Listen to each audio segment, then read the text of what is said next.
Sorry. Technical issues at the start here. 1 second.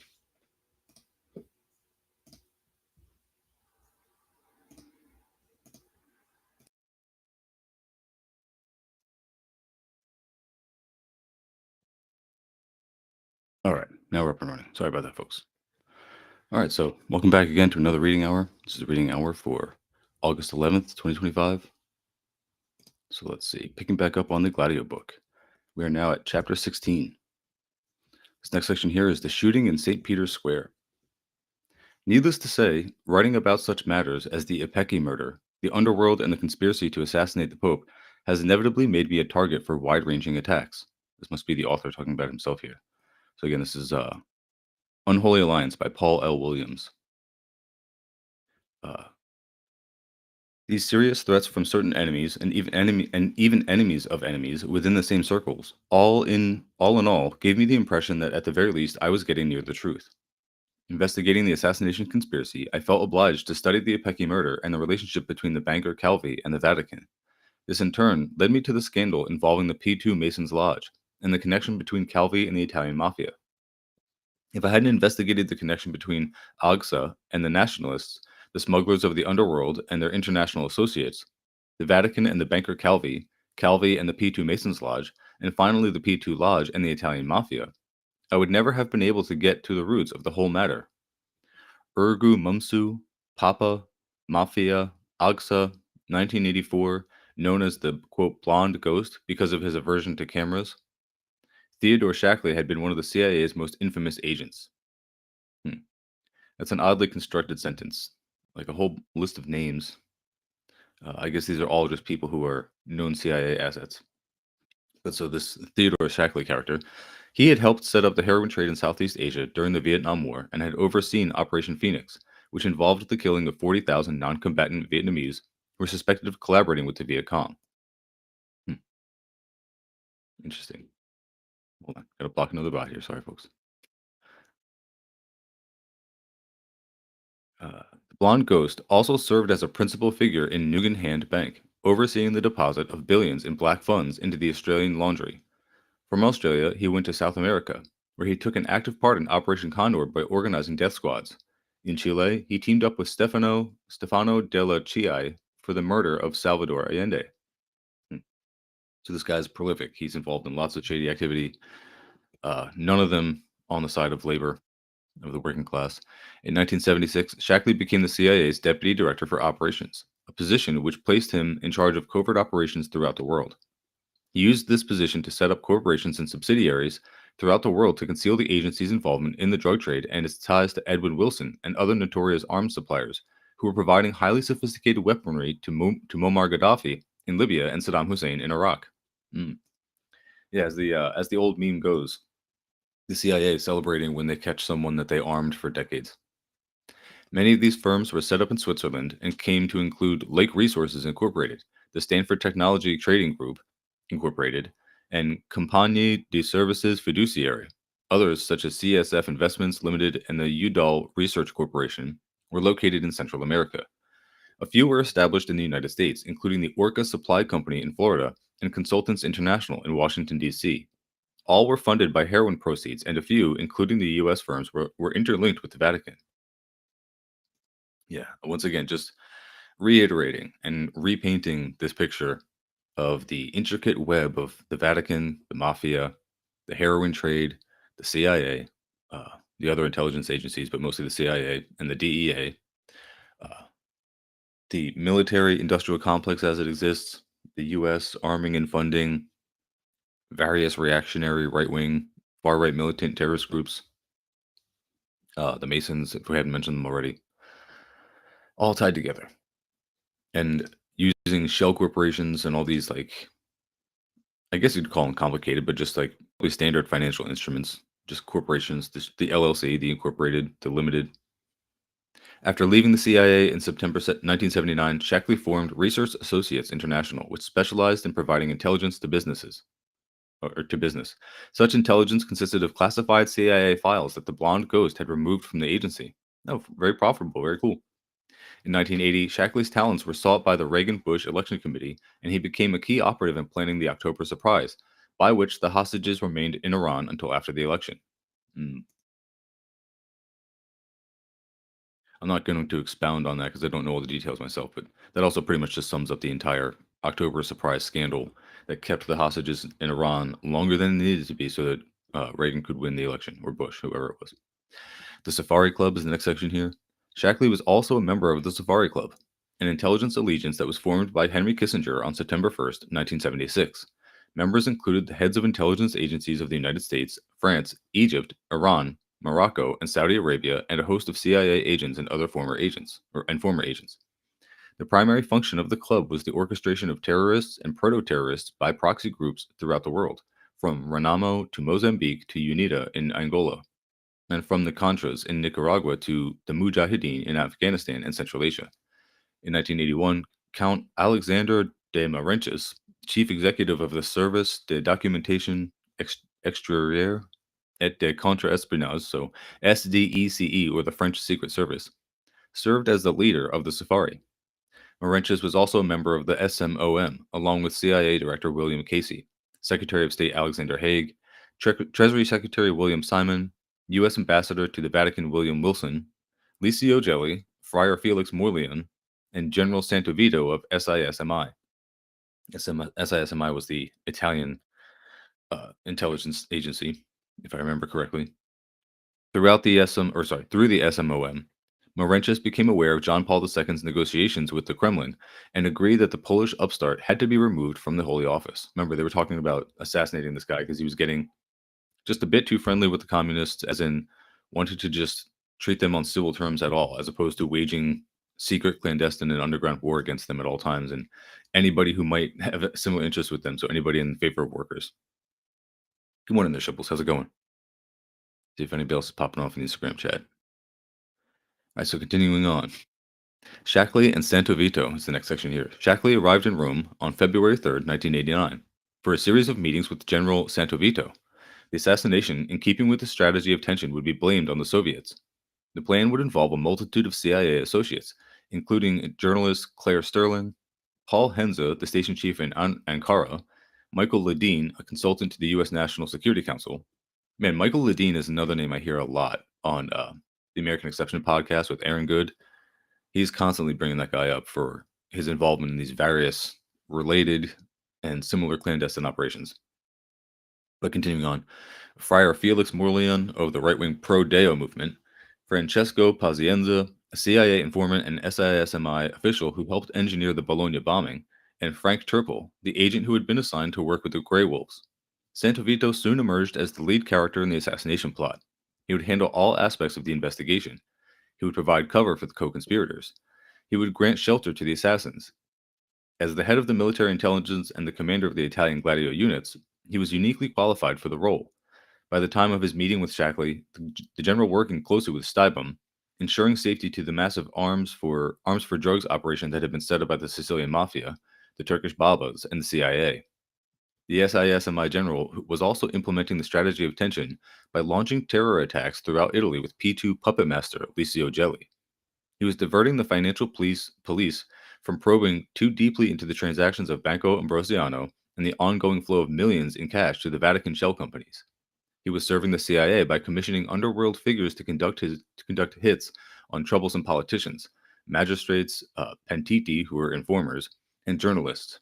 Stretched to the limits, Santovito's network of connections extended to Giuseppe or Pippo Callo, the Sicilian mob enforcer, Salvatore or Toto Rina, the godfather of the Corleonese clan, Giovanni Pendico, the leader of the Camorra, and Franco Giuseppucci, Maurizio Abatino, and Alessandro Duartenzi, the founding fathers of Banda della Maliana.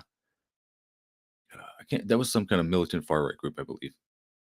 No men knew more about Gladio than Santovito.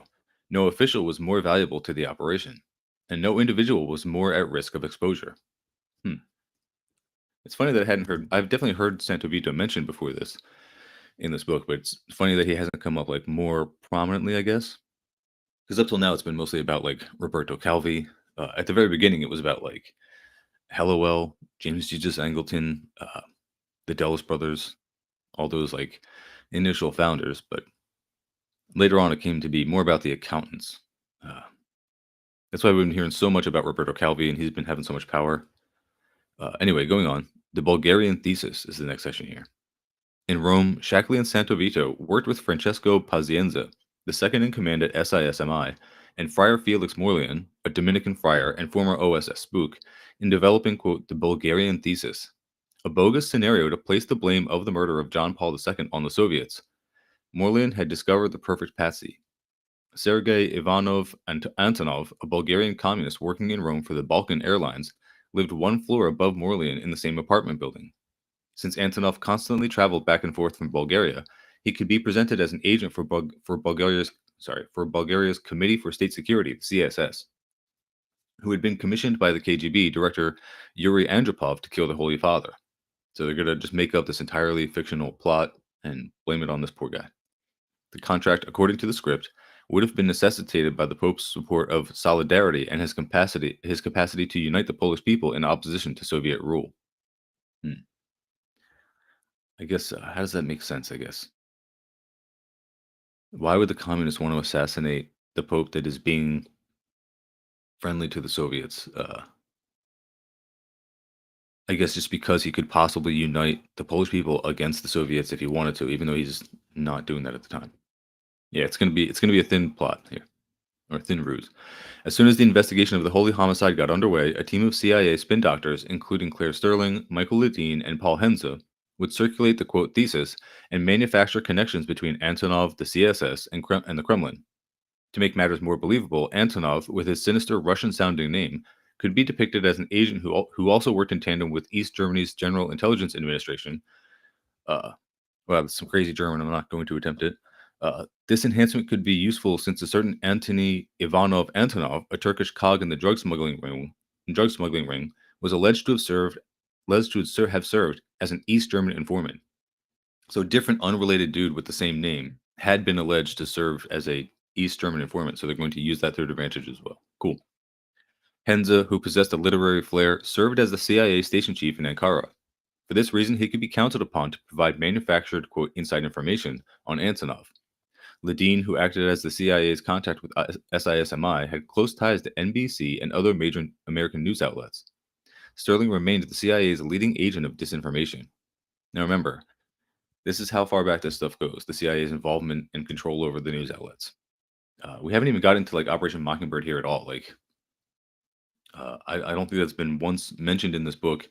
I don't know if it even takes place in the same time frame as Gladio or what, but that's also never been even claimed by the government to have ended. So just start looking into that one if you get some time. In 1981, when the Bulgarian thesis was being developed, Sterling had published The Terror Network, which blamed the source of almost all acts of international terrorism on the Soviet Union. At the end of March 1981, Count Maurentius passed a warning to the Vatican security services about a planned attack by an unspecified foreign power that was to take place in the immediate future. The Count could not provide details. The warning had come to him from his agents within the Eastern Bloc. The security officials duly noted the warning, unaware that De Maurentius was merely building a platform that would support the Bulgarian thesis. When the message was conveyed to the Holy Father, he merely dismissed it with the wave of his hand. He knew he had nothing to fear from his new friends in the Kremlin. Yeah, I mean, he was actually correct. He's just not aware that this is it's a clever ruse. BND protection is the next section here. After quote escaping from prison, Mehmet Ali Agca made his way to the Hotel Vitosha in Sofia, where he met with Bekir Selenk and other Babas. I love the Turkish here, but remember this Agca character. He had been locked up and then from prison wrote a letter saying that he was going to kill the Pope, and they let this guy out. He returned to his old job as an enforcer of the Stibum pipeline that led from the Balkans into Western Europe. During this time, he made several trips to Palermo, where he met with Pippo Callo and Toto Rina. He also traveled to Milan for conferences with Henry Arsan. As he crisscrossed the Mediterranean region, he constantly changed his passport and assumed new identities. In the months before the scheduled hit, Agca and Kotley were safe and secure in Munich. It was a perfect place of refuge. In 1981, West Germany was home to 50,000 gray wolves, who acted as stormtroopers for uh, the BND, Germany's Federal Intelligence Service. So in West Germany, yeah, literally a haven. Like the Nazis just never left that place. Uh, so for Germany's Federal Intelligence Service to address any protest or problem with the 1.5 million Turkish workers. So yeah, it's just this underground clandestine security force. I mean, I guess it's not underground; like people know they exist, but maybe it's not. It's just obviously not like openly an arm of the fascist government, but it obviously acts as one. The BND was an outgrowth of Gladio. It had been set up by the CIA under former Nazi General Reinhard Gehlen, who became a member of the Sovereign Military Order of Malta in 1956. The complicity of the BND in the assassination attempt on John Paul II has been widely ignored by the US press, even though Kath later testified to a judge in Rome that he had received 3 million marks by the German Secret Service to perform the hit. Okay, so they're just going to like ignore that. Within Munich, Agsa and Kotley were joined by Oral Selik, a fellow Grey Wolf who would take part in the attempted papicide. Selik had provided backup to Agsa in the Apeki killing. Like Agsa, he too served the Babas by providing protection for the TIR trucks along the Balkan route. In the winter of 1981, Selik was the subject of a red bulletin from Turkey's Interpol for a string of murders, including the execution of a teacher in Malatya. Not familiar with Malatya. I guess it's in Turkey. So, next section here is meeting with Morleon. Actually, let me check and see how far I am. Yeah, I'll read this one for another like 3 minutes. Shibble says early 1947 from Mockingbird. Appreciate it. Thank you. So, meeting with Morleon. On April 18th, Agsa, Kath, and Selig traveled to Milan to meet with Bekir Selenk at Stibum. They stayed at the Hotel Augusta, where Agsa registered under the name Farouk Ozgun. From Milan, the trio made their way to Rome for a visit with Morleon to learn the layout of the priest's apartment. Okay, so you got to like case the place. On April 23rd, the day John Paul II was holding a private audience with CIA Director William Casey, the Turks were provided with 9mm Browning high-power semi-automatic pistols with 13-round cartridge clips. They had Browning high power is like a famous pistol. People like swear by it. Like dudes who love it really love it. So they got 13 plus one in the chamber, so they got 14. They had received training on the use of these weapons by CIA agent Frank Turpel. The semi-automatics had been imported from East Germany by Horst Grillmeyer, an arms dealer and operative for the BND or of the BND. Place of origin was significant since the pistols, when found, would support the Bulgarian thesis. Okay, so clever, very clever. The attempted hit. On May 13th, 1981, John Paul II appeared in the quote Papa-mobile, or Pope-mobile as we call it, an open-top Jeep before an adoring crowd of 5,000. As he was being driven around St. Peter's Square, he stood upright to return a young girl he had been holding to her mother. It was 5:19 in the afternoon. A series of shots rang out, with bullets striking the Holy Father and two women from New York. Chaos ensued, and a small explosion went off in the corner of the square. So they're also like setting a explosive diversion. Cool. They're going full bore with this. Agsa fled, tossing his pistol under a truck before he was collared by the Vatican security chief. The Pope was rushed to the Gemelli, the teaching hospital of the Catholic University of the Sacred Heart in Rome.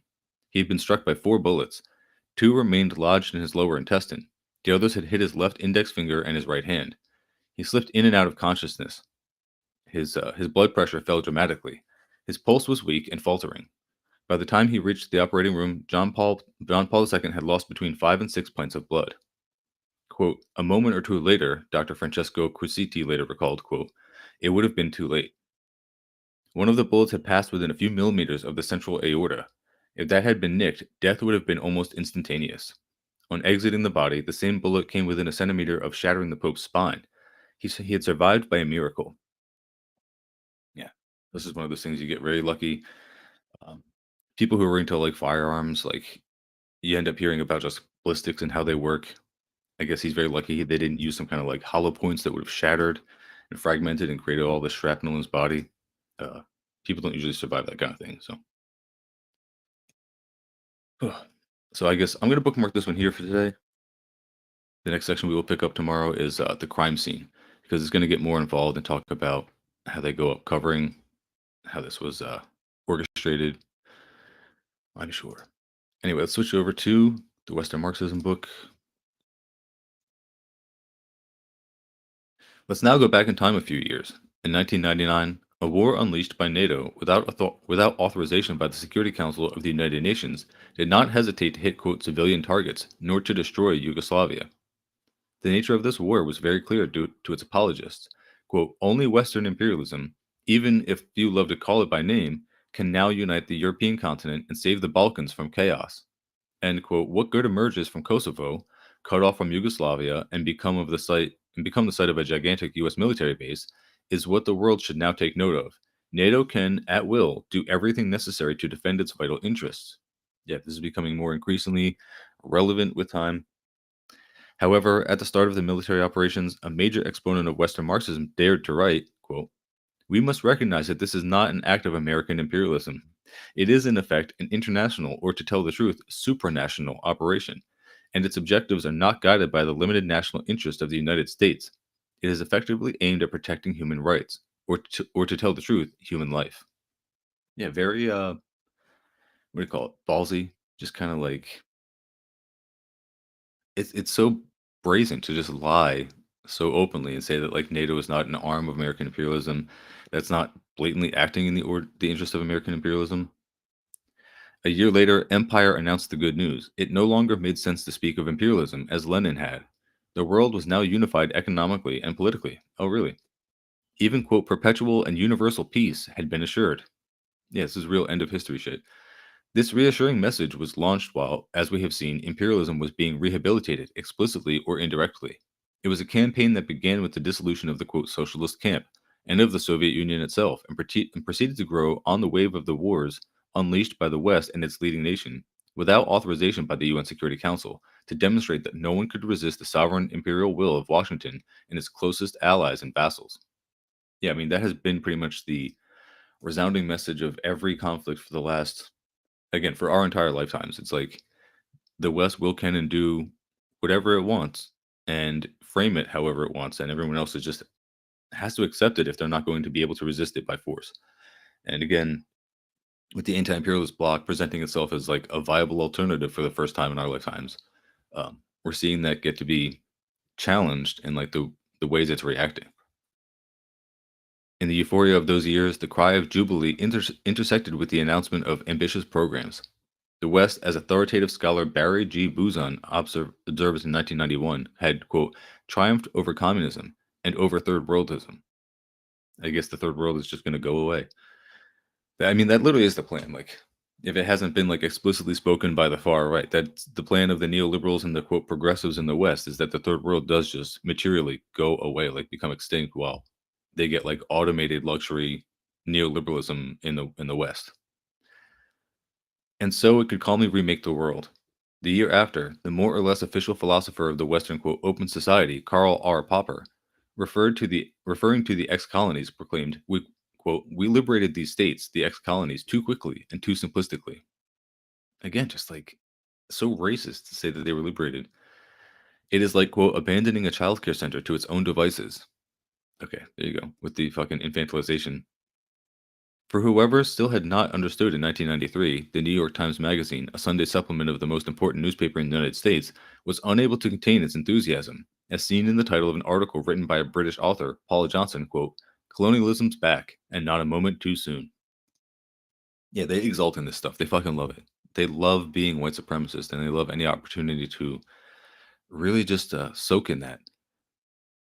A few years later, in its March-April 2002 issue, Foreign Affairs, a journal close to the State Department, with its title and opening article by Sebastian Mallaby, invited all to give in to the evidence and the existing relations of force, quote, the logic of imperialism, or better, quote, of neo-imperialism, was too stringent to be opposed. Still further on, a most prominent Western historian, Niall Ferguson, called for creating a, quote, colonial office modeled on the British Empire, and, looking at Washington, sang hymns to the, quote, most magnanimous imperial power that has ever existed. Just the fucking circle jerking. It's like, it's so grotesque. However, this program of colonial and imperial counter-revolution has encountered increasing difficulties. Yeah.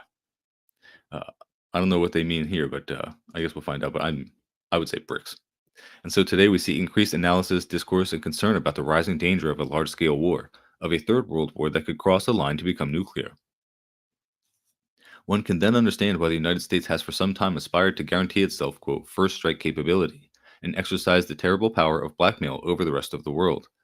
The other countries would then be forced to choose between obedience to Washington or annihilation. This aspiration explains the renunciation by President George W. Bush on June 13, 2002, of the treaty, stipulated 30 years earlier, that was, quote, perhaps the most important agreement of the Cold War. The United States and the USSR committed themselves to limiting the construction of anti-missile bases, renouncing the goal of nuclear invulnerability and planetary domination that such invulnerability would have guaranteed. Again, I'll refer people to like the early Pearls of the Round Table episodes where they're talking about nuclear war and framing it in the way that it actually is, as opposed to like the way that the U.S. tends to frame it, which is like they had to use nuclear weapons on Japan, which is of course not true. That was a big topic of discourse a couple weeks ago or last week when the 80th anniversary came up. But yeah, of course, the U.S. already knew that Japan was going to surrender. They didn't have to do that. That was a show of force to the Soviet Union and to the third world countries not to rise up in any kind of significant way because that would be done to them. And again, the people like the Rosenbergs who gave the ability to produce nuclear weapons, like the secret intelligence, they gave that to the Soviets and were killed for it. They were executed by the U.S. for doing that.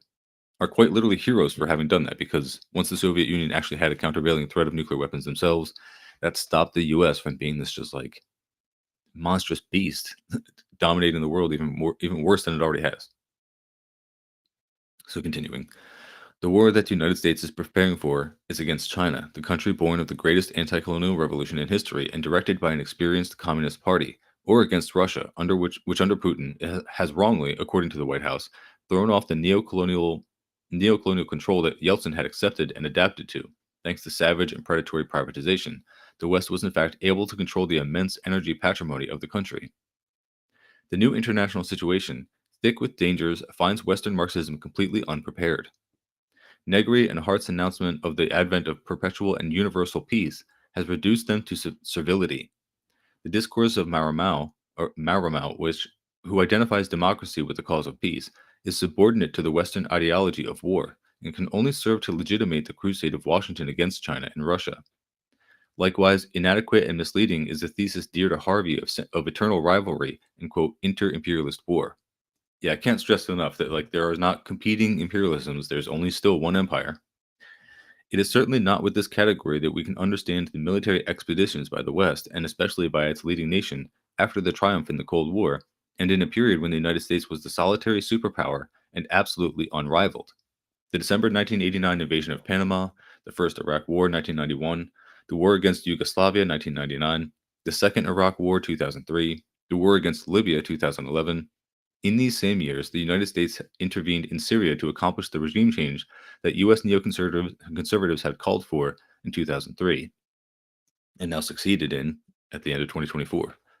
How can we explain why it is only the West, and above all its leading country, the quote, nation chosen by God, or the quote, indispensable nation, wrapped in its aura of quote, exceptionalism, that arrogates to itself the sovereign and imperial right to intervene in every corner of the globe, even without the authorization of the UN Security Council? Again, there's quite literally no logic. There's no way you can actually defend it with any semblance of principle or like rationality other than American exceptionalism or some other kind of cloaked white supremacy. To orient ourselves in the present, we need to not lose sight of the anti-colonialist revolution, mostly led by communist parties, that was the main feature of the 20th century, and the unfortunate project of rolling back the anti-colonialist revolution, which is at the center of the so-called quote neoconservative revolution and of U.S. foreign policy. Born of the horrors of the carnage of the First World War, Western Marxism has shown itself to be unable to understand and oppose the large-scale war that looms on the horizon. It is the death certificate of Western Marxism. Damn, grim stuff, folks. I'll continue for a couple more minutes on this book. So, part 6, how Marxism in the West can be reborn. So, section 1, Marx and the future in 4 acts. Can Marxism revive in the West, and under what conditions? To answer this question, it would help to investigate how the ideas of Marx and Engels encountered and conflicted with the actual history of the 20th century, which they obviously did not and could not foresee. Focused on the transformation of the existing order, Their discourse constantly refers to the future, whose realization would be guaranteed by the proletariat, the revolutionary class par excellence, and the party that is the political expression of this class. It would be good to first specify that the future those two great thinkers looked to was to unfold in four acts that were quite distinct. In the 1844 work On the Jewish Question, Marx writes of the North American Republic as the country of, quote, complete political emancipation. Status discrimination had been substantially eliminated within the white community. Almost all adult males, even non-property owners, enjoyed the right to vote and could be elected into the representative organs. That is to say, to use the Grundrise's language this time, the quote relations of personal dependence of the pre-bourgeois feudal society and sanctioned by law had been definitively abolished, and with the rise of capitalist society, instead came quote personal independence founded on material dependence. Okay, I guess it's like a weird framing for Marx to say that like yeah, I guess if you just only count the white class, the white workers, you can say that they have that level of like democracy. Sorry. With the new order, legal and formal freedom and equality existed. It was instead the social relations of production and distribution of material wealth that sanctioned an even more strident inequality, starting with the quote wage slavery imposed on the workers, who were formally as free as their employers and were equal to them by law. Based on the vision delineated in On the Jewish Question and in the Grundrisse, the persistent discrimination that by law excluded certain categories of people from participation in political life would spontaneously and gradually disappear. The passage to quote complete political emancipation or to personal independence founded on material dependence could be considered an imminent tendency of bourgeois society itself, and this tendency would impose itself sooner or later. So the first type of future we find in Marx and Engels, in that which we can call the future in action, the non-post-capitalist future already in action in bourgeois society itself, the future that bourgeois society itself would progressively realize during its maturation process. I don't know, also seems like a little overly optimistic in hindsight. The transcendence of capitalism, with the abolition of quote wage slavery and the addition of social and political emancipation to political emancipation, refers to another kind of future. The critique of the Gotha program foresees and hopes for after the political quote revolutionary dictatorship of the proletariat, end of the incipient socialist transformation. Marx believed this problem was already on the agenda when he was writing, and so we have to deal with it in the near future. The period of transition goes on until communism. To cite Marx's words in the Manifesto of the Communist Party, quote, in place of the old bourgeois society with its classes and class antagonisms, we shall have an association in which the free development of each is the condition for the free development of all. The advent of communism presupposes the definitive defeat of capitalism and its total transcendence. In this case, we are in the presence of the remote future, when communism is imagined and configured as a society that is completely free of contradictions and conflicts and therefore can even do without the state. The remote future becomes a utopian future. In conclusion, after the future in action,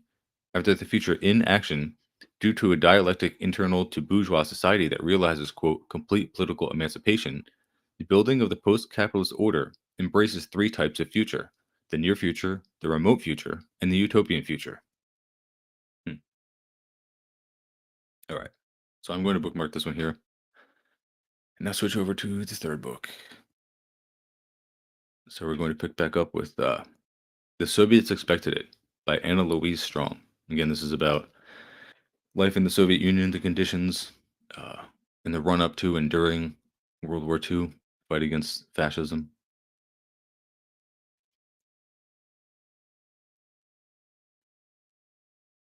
It was popping off the chat. Sorry, I missed it. It says goddamn Western Marxists are so full of shit. Yeah, I mean, I just cannot stand the performative Western left anymore. I cannot support them. I don't really consider them to be on the left, as the Western Marxism book kind of clarifies. Western leftism is more of a religion than a practice, than an ideology, than anything else. So,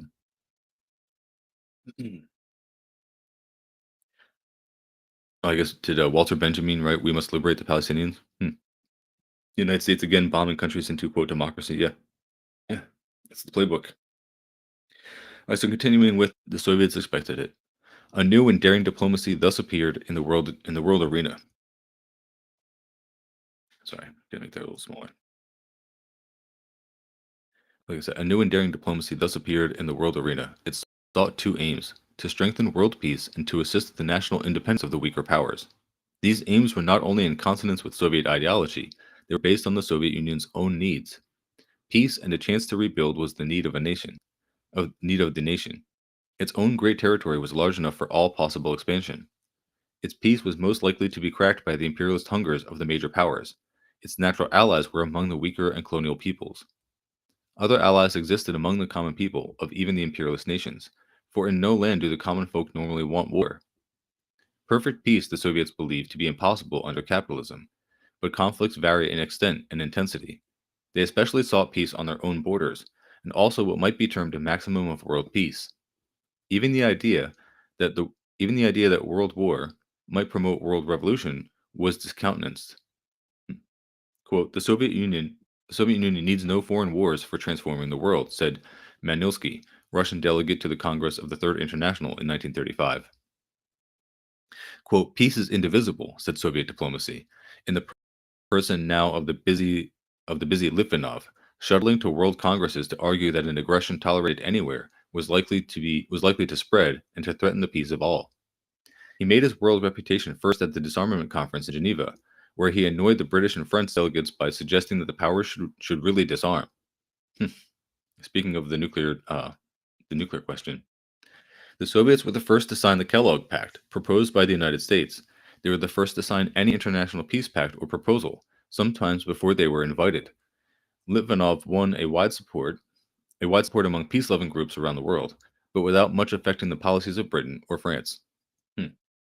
Funny how that works. You can really win the favor of all the right NGOs, the right orgs, and it still won't actually change anything.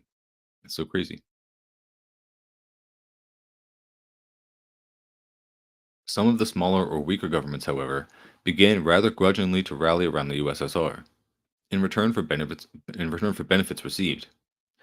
Turkey's existence as a modern independent state is due in part to the help given by the Soviet Union on various occasions, chiefly at the Lausanne Conference, or Lausanne, Lausanne. Haven't heard of this one before. The Lausanne Conference in 1923. The modern government of China owes its beginnings largely to the help given by the Soviets to Dr. Sun Yat-sen. Later, the USSR took the initiative in urging the League of Nations to help Ethiopia by applying sanctions to Italy. She was the only power that fully carried out all sanctions on which agreement could be reached. Still later, when Britain and France connived with Hitler's Germany and Mussolini's Italy to overthrow Spanish democracy, the Soviet Union shared with Mexico the honor of being the only governments that aided the democratic government of Spain. Hmm. That's certainly not. That's not how the anarchists and the people who were like, what was the Spanish like militants that fought and then ultimately lost to the Francoists? They paint the Soviet Union as nothing but like monsters who abandoned them, and mostly because they're fixated on Stalin. The rise of Hitler changed all the power politics of Europe. Germany and Japan left the League of Nations, and the Soviet Union entered it, with the announced purpose of strengthening it against warlike tendencies of the rising Nazi aggression. For years, the Soviets had supported the German Republic's demand for peaceful revision of the Versailles Treaty, which they considered an evil treaty provocative of war. Hmm. I guess the Soviets considered it that. Yeah, I mean, if it's designed to impoverish the country that waged the war the last time. Nazi aggressions, however, were even more provocative of war than the Versailles Treaty. Litvinov's new policy, therefore, became to seek alliances among the quote, democratic forces in order to check aggressors. Tory Britain hastened to build up Hitler. British diplomacy granted to Hitler Germany everything that it had refused for more than a decade to the German Republic. The remilitarization of the Rhineland, the Nazi terrorized plebiscite in the Saar, German regional expansion, the Hitler and Mussolini intervention in Spain, British finance, which had strangled the struggling German democracy with demands for impossible war reparations, supported Hitler's regime with heavy investments and loans. It was no secret to any intelligent world citizen that the British Tories made these concessions to Hitler because they saw in him their quote strong-arm gangster, who would eventually fight the Soviets, which important sections of the British finance capital have always seen as their greatest foe. Yeah, I mean, that's like the essence of the entire first book is that um, the West does not see fascism, uh, no pun intended. The West views fascism as an ally against communism, which it sees as its real enemy. And any claims to the contrary are, it's just posing. It's purely performative. If any doubt remained as to the motives of the British and French foreign offices, it was removed at the Munich conference. Munich, with its cynical sellout of Czechoslovakia, was the trump card of the Tory ruling class in its game of driving Germany toward the east. The British Prime Minister Chamberlain posed as, quote, appeasing Hitler while actually egging him on. Chamberlain suggested that the Sudetenland might be given to Hitler before anyone in Germany had dared to express such a desire. Chamberlain's personal representative, Lord Runciman, went to Prague as a, quote, mediator and suggested to the Germans other demands, which they had not yet put forth. In the final showdown, when the freedom loving Czechs seemed likely to fight rather than let Germany invade their country, the British and French ministers forced compliance by threatening Dr. Edward Benes, the Czech president, that if he resisted Hitler, Britain and France might adopt toward him the policy of, quote, non intervention, with which they had already murdered Spain. So, oh man, come to find out, it's actually the West that abandoned Spain, that abandoned the Spanish leftists to their fate under the fascists. Crazy, crazy that it was the West and not the Soviet Union that did that. But that's not what all the Western leftists and anarchists think. Funny how that works. Almost as soon as the Nazi troops marched into the Czech territory, it was discovered that representatives of London finance had agreed with German industrialists some weeks earlier about the financing of the great enterprises thus seized. I was spending my vacation at a health resort in the North Caucasus when the news of the Munich conference arrived. Everybody there, Soviet officials, factory managers, and workers, was deeply aware of the world importance of that event. They were shocked at the brazenness of the Munich method and the peremptory way in which the British and French ambassadors beat down Dr. Bennis, but they were not greatly surprised. Imagine having like a populace of like workers that are that aware of geopolitical events. You can only wish for that. That would actually create some radicalization and action from these people. But like here in the West, people do not fucking care. They are not paying attention.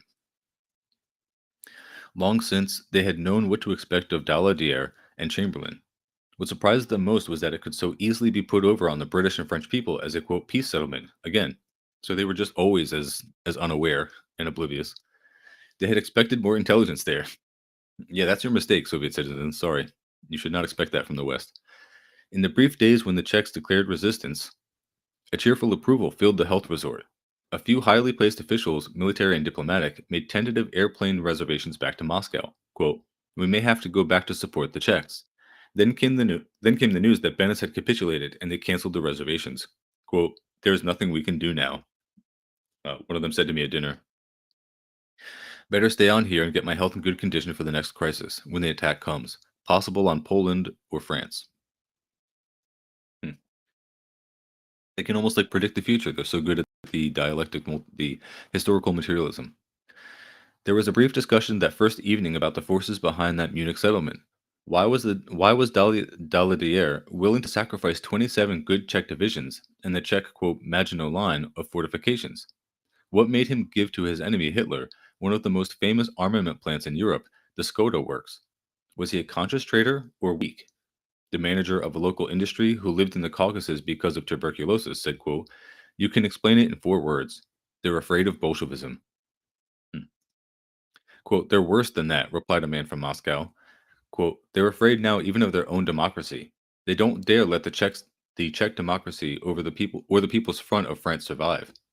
They will stamp out both the eastern and western centers of democracy in Europe to save their stranglehold on the world. It was quite clear whom he meant by, quote, they. Not Chamberlain, Daladier, Hitler, or Mussolini, but the reactionary sections of high finance, with strongholds in the City of London and in Wall Street, and with stooges in all the European lands. Wow, so that's how far back this goes. Like everyone has known that like it's the City of London, it's Wall Street, it's kind of the Vatican. Uh, seems like it's also like Brussels, according to like the Gladio book and the other one that was talking about the drug trade. Maybe Liechtenstein, like some German place. It's all these like couple cities in the West that are the heavy financial centers that control all the money. It's like where all the the money handlers, where um, all the people who really control the levers of power. It's where they all concentrate everything. And everyone knows it's like that's what's really driving things. Wherever the capitals may be, that's how it's really going. And of course, the fascists have to say that this is just because they're Jewish.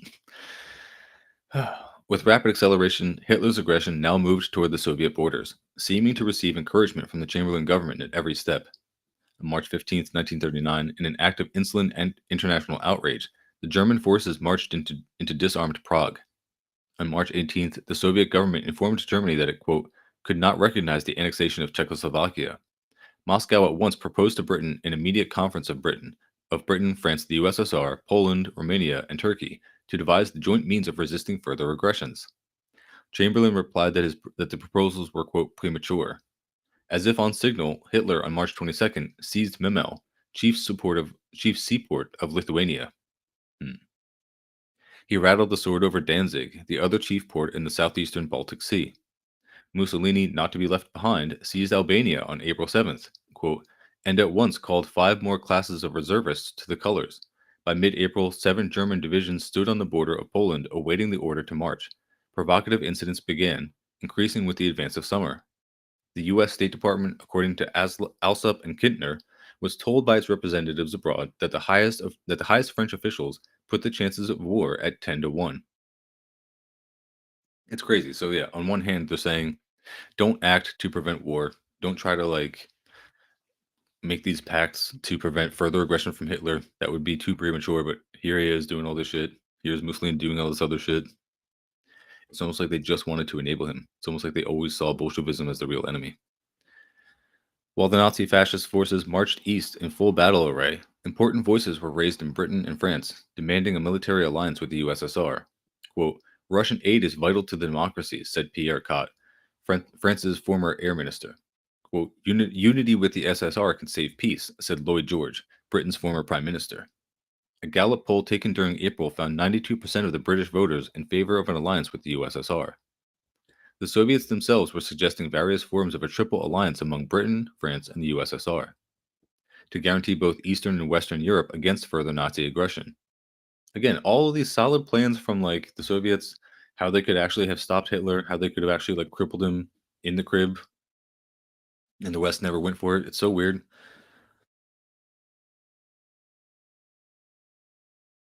People says, "Oh yes, reminds me of the Truman, Churchill, and Stalin picture, and of all of them, Stalin is the one who wanted peace." Yeah, and she was also said Spanish Republic, much like the Irish Republic. While it's not surprising what we are taught in the Imperial Corps, it was easy to pin it on general welfare. Yeah, so much of what we have always heard about all these events is just not true from the Western perspective.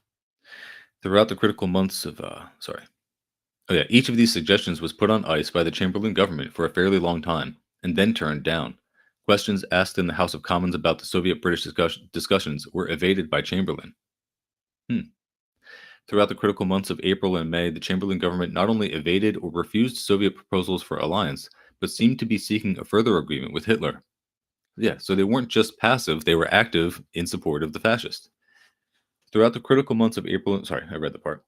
Sir Neville Henderson, British ambassador to Berlin, told Hitler that Britain wanted a quote, amiable settlement of the Polish question, which was diplomatic language implying that Britain would use diplomatic pressure to help Germany to Danzig and the Polish corridor. To an anxious questioner in the House of Commons who wanted to know about the Soviet proposals, Chamberlain replied that the government, quote, was not anxious to set up opposing blocks of countries, i.e., that he rejected the anti Hitler coalition. Under pressure of popular demand, the British Foreign Office signed, quote, guarantees to Poland and Romania, but avoided full alliance and refused to grant Poland's request for a small £5 million loan for armaments. Oh, just a mere £5 million, which actually is nothing for the government. On May 3rd, Chamberlain startled the House of Commons by saying that he was ready for a non-aggression pact with Germany. 2 days later, he informed the USSR that her proposal for a military alliance was unacceptable. Okay, yeah, pretty obvious, pretty blatant here. Demands for alliance with the USSR now arose even from conservative quarters. Winston Churchill said in the House of Commons on May 27th, quote, if His Majesty's government, having neglected our defenses, having thrown away Czechoslovakia with all that Czechoslovakia means in military power, having committed us to the defense of Poland and Romania, now rejects and casts away the indispensable aid of Russia, and so leads in the worst ways into in the worst of ways into the worst of wars, they will have ill deserved the generosity with which they have been treated by their fellow countrymen. Yeah, he's almost sounding like a commie here. At last, 10 vital weeks after Hitler's seizure of Prague, the British and French ambassadors in Moscow were instructed on May 27th to, quote, agree to discuss a triple alliance.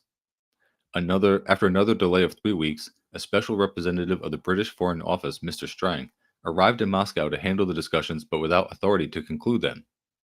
A day by day study of the 75 days in which the discussions continued showed that the Soviets felt great need of haste, while the British representatives delayed. The British took 59 of the 75 days to prepare their answers, while the supposedly slow Russians took 16. Even while the discussions went on, Lord Halifax, then Foreign Minister, made a speech in the House of Lords, which clearly implied distaste for the pact that was under discussion.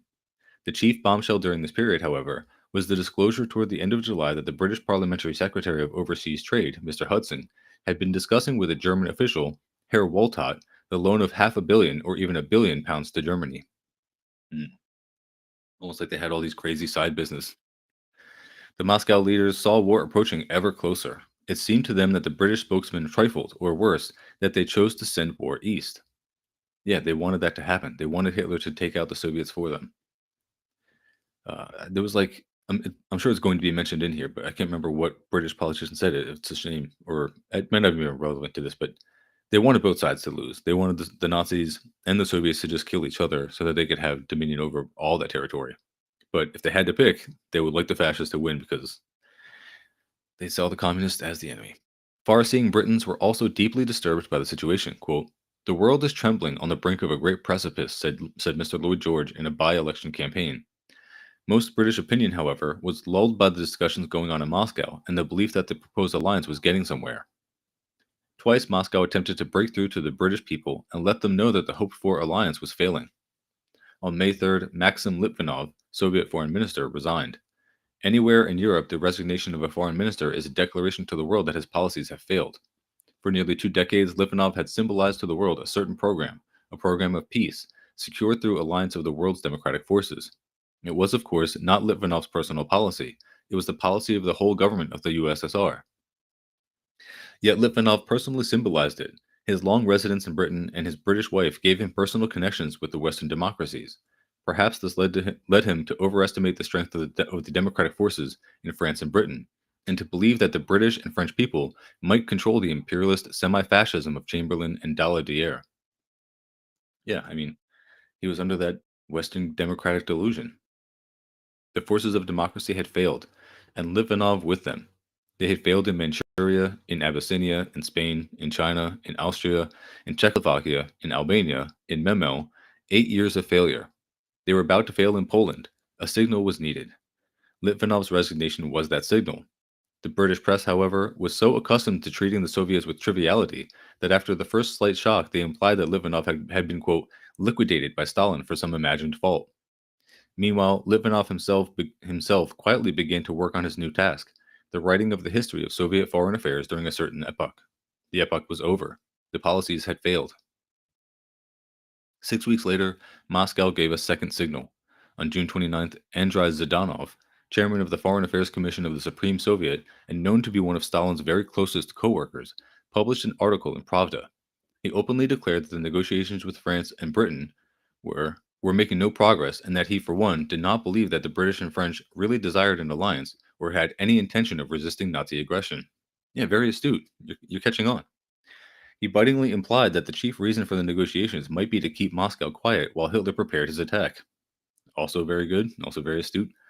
The article created a brief sensation abroad, but most of the comments intimated that Zhdanov was, after all, a bit of a hothead.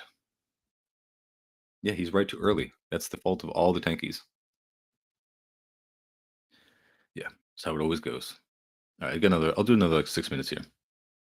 On the brink of the great precipice, as Lloyd George had called it, the Soviet leaders made one last attempt.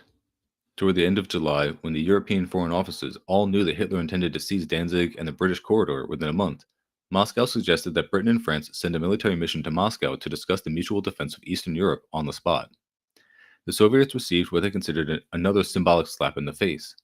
The British and French military missions waited 10 days before leaving, and traveled by the slowest vessel that could have been chartered, taking 6 days to get to Moscow, which they could have reached in one day by air.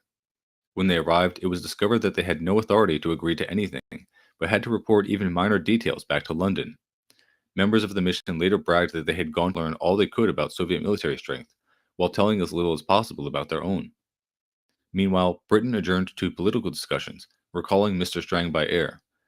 Approach to Moscow, this seemed to say, uh, approach to Moscow, this seemed to say, was slow and difficult, but to break with Moscow was easy and quick. The Soviet Commissar of War, Clemente Voroshilov, with a whole galaxy of the highest Soviet military officials, sat in the conference and made serious proposals to an Anglo-French mission which had no authority to accept them. The Soviet Union proposed, if Hitler should invade Poland, to send two Soviet armies, one against East Prussia in the north, and the other through southern Poland against central Germany. Hmm, Let's see. The Anglo-French mission replied that they would take the proposal up with Warsaw. They later reported that the Polish government would not accept any Soviet aid and were prepared to meet a German attack without it. The refusal at first applied not only to the passage of Soviet troops, but was later expanded into a refusal by Poland of any Soviet aid at all. On this, the negotiations broke down. Quote, "A frivolous make-believe at negotiations," were the scathing words applied to the British and French attitude by V.M. Molotov, chairman of the Council of People's Commissars, in his report to the August session of the Supreme Soviet. Swiftly and at what seemed the last moment, the Soviet Union made its decision. Germany was already offering a non-aggression pact. Hitler himself admitted later that the request came from him. On August 23rd, a non-aggression pact was signed between Germany and the Soviet Union, after a conversation that lasted about 3 hours. It was not an alliance such as the USSR had offered to France and Britain. It was little more than a reaffirmation of a former treaty of neutrality that the USSR and Germany had signed in 1926, but which had fallen into disuse under Hitler. The USSR signed it, according to Molotov's report later, because the military negotiations with France and Great Britain had reached an impasse. Quote, "As the conclusion of a pact of mutual assistance with Britain and France could not be expected, we could not but explore other possibilities of ensuring peace and eliminating the danger of war between Germany and the USSR." The signing of that pact at that moment, when all Europe tensely awaited the hour of Hitler's march into Poland, changed the balance of forces in Europe. From most of the European capitals, the first reactions were peaceful and even mildly approving. The tension in Berlin lessened. An American radio dispatch apologized, quote, "It is hard to believe that this city is the center of a war threat. People are going on weekends to swim and sunbathe at the lakes." From Warsaw, Colonel Beck, the foreign minister, stated that the situation was, quote, "fundamentally unchanged since, quote, Poland never expected any military aid from Russia and did not want any." Again, like the ball's on Poland to act like they're going to resist Nazi Germany on their own. A dispatch from Bulgaria read, quote, "The tension has been lessened in Eastern Europe. Romania immediately offered a non-aggression pact to Hungary, and Poland approved. Cables from Latvia and Estonia said, quote, "Since our two great neighbors, with both of whom we have non-aggression treaties, have decided to maintain peaceful relations with each other, tension along the Baltic is relieved." The East European states evidently felt that the pact between Germany and the USSR, even if it did not stop what seemed almost inevitable war in the Polish corridor, would at least prevent the eastward spread of that war. Let me see how much time I got left on my noise canceling software here.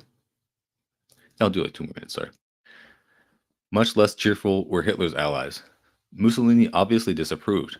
A disgusted Franco announced from Madrid that he no longer took orders from Berlin. Most terrible of all was the blow to Tokyo, which had started the war against the USSR in April at Nomonhan on the borders of Mongolia, and was reported to have told Hitler that the Japanese would be ready by the end of August to join in the, quote, "big push." Japan reacted to the Soviet-German non-aggression pact by the fall of her cabinet, bitter denunciation of the Germans, and immediate cessation of her warlike provocations of Britain in Tientsin, Shanghai, and Hong Kong. Most wrathful of all were the voices that rose from London as the pact's implications smote Hitler's Tory supporters. For the first time, they howled for Hitler's blood. This gangster whom they had for years fattened to fight the Bolsheviks had dared to make peace with the Bolsheviks. He must be taught his lesson. Yet hope died hard in the Chamberlain government. 5 days after the Soviet-German non-aggression pact was signed, Sir Neville Henderson, British ambassador to Berlin, still intimated that the Germans on August 28th that they might hope for a full alliance with Britain if they, quote, cooperated with him, i.e., with Chamberlain. Even after the German army had marched into Poland, Chamberlain still sought for nearly 2 days a conference of the four Munich powers, Britain, France, Germany, and Italy, to settle Poland's fate and to isolate the USSR. It was too late. Against the warnings of Winston Churchill and many others, the Chamberlain government had rejected the ally they most needed, the Soviet Union, in alliance with whom they might, even at the last moment, have stopped or confined the war. Now Hitler also disdained Chamberlain's overtures. Britain therefore signed the long delayed alliance with Poland and urged the Poles to resist Hitler's demands. Yet she sent Poland no assistance. Was Chamberlain ready to sacrifice Poland in a new and bloodier Munich, hoping that in the wreck of eastern Poland it might yet be possible to, quote, switch the war? Throughout the German Polish War, voices in the British press expressed such hopes. Hmm.